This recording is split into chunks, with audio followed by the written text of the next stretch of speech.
लफडा होणार आहे तेव्हा आपल्याला आतापासूनच सावध व्हावं लागल. सरपंच कसला बोलतोय झालाय आणि लफडा कुणाचा म्हणताय?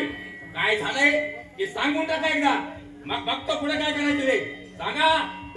लफडे बी आपलंच आणि गोंधळ बी आपलाच. पाटील काहीतरी नीट विचार करा आणि निस्तार म्हणतो एकदाच, नाहीतर तुमच्या बरोबर आम्हाला सुद्धा व्हावं लागल हातपात. सरपंच एवढ्या खंडीय पाटला दूध खेळ समजू नका. मला हातपार करणारा तू जन्माला येणार आहे तेव्हा काय झालं असेल ते सांगा, मग बघतो पुढे काय करायचं ते. अहो सांगा काय कर्म सांगताना मलाच भीती वाटत्या, असा दरारून खांब उठतोय. 5 वर्ष झेल भोगून आलेला नाण्या सुधार तुम्ही. तुम्हाला आम्ही सरपंच केलं, या खंडे पाटलाच्या जीवावर सुतारचा सरपंच आणि कशाला केला आम्ही सरपंच तुम्हाला? एक माझ्या जोडीला भक्क माणूस असावं म्हणून. आणि असं असताना तुम्ही असं घाबरताय कशाला? घाबरू नका, काय झालं ते सांगून टाका, मग बघतो पुढे काय करायचं ते.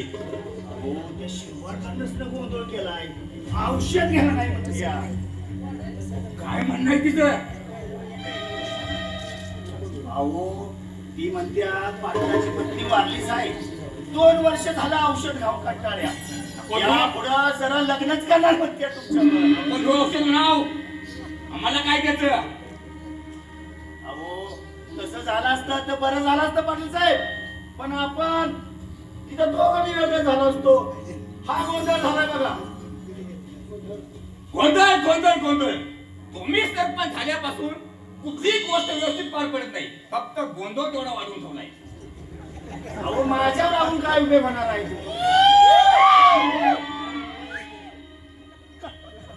पाटलाची पत्नी वारलीच आहे अशी ती म्हणतीया, त्यामुळे माझ्यावर आपण काय उभे होणार आहे पाटील साहेब? अशी म्हणते ती बाई.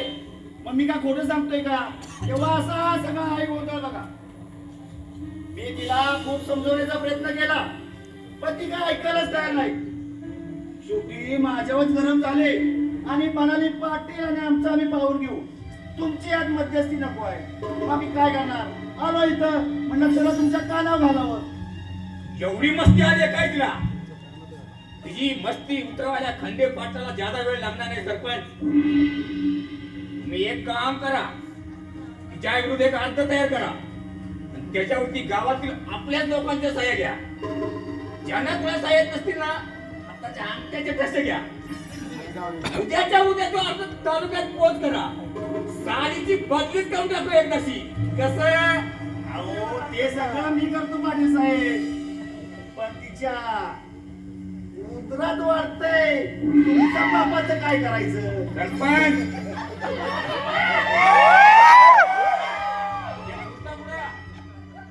वेळेला तिची कायमची बदली करून टाकीन मी स्वर्गात तिच्या पापाचं.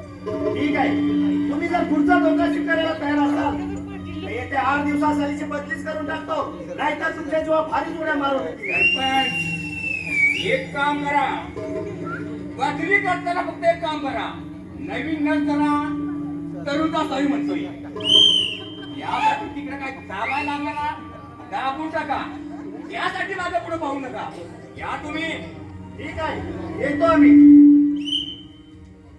पण ही आठवण झाली पाटील साहेब, एक काम राहूनच गेलं बघा. त्या यशमाचं काय करायचं? त्याच्याबद्दल टोपी कोंबड्याचे काय उपयोग होणार नाही असाच रंग दिसतोय बघा. कारण कायद्याच्या बाबतीत बाप आहे आपला तो. तेव्हा सरपंच वेळ स्वतःच्या बापाची आणि सावत्र भावाची किंमत की नाही खंडे पाटलानं. तिथं ते यशाची वाट लागणार, किस्ताचा वेळ लागणार आहे. हो त्या यशाबद्दल दिवस भरलेत, त्याला मी बघून घेतो. तुम्ही फक्त त्या नेहरची उत्तर मागणी करा म्हणजे बस. पाटील साहेब हे माझं काम, पण श्याम असत रे एवढं माझं काम.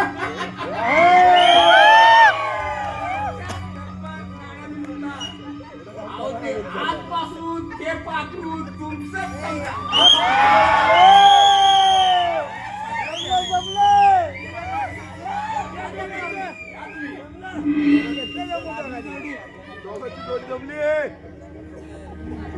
टाका.